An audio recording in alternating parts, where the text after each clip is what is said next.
have. Thank you, Mr. Chairman, and thanks to Eleanor Holmes Norton for her work on this and her encouraging this hearing to happen.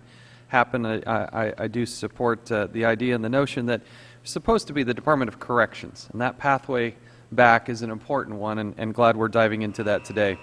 This particular hearing provides an excellent opportunity to discuss the Federal Bureau of Prisons and its relationship to halfway houses in the District of Columbia. The Bureau of Prisons is vested with the authority to house D.C. Code felons under the National Capital Revitalization Act, and upon release, most convicts are automatically housed in BOP-based halfway houses in D.C. under the jurisdiction of the Court Services and Offender Supervision Agency, CSOSA.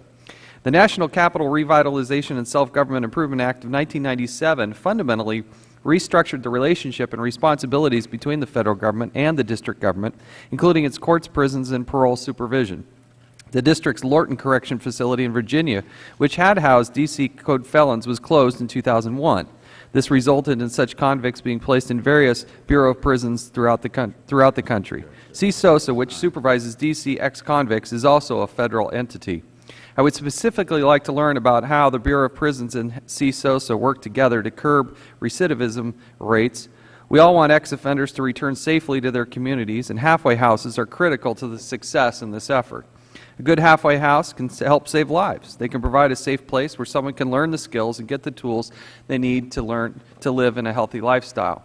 Halfway house is a transitional facility. It is needed to ease the difficult task of going back from prison or drug recovery straight back into the community. Ex-offenders can best succeed if they are sober, employed, and have a good place to live.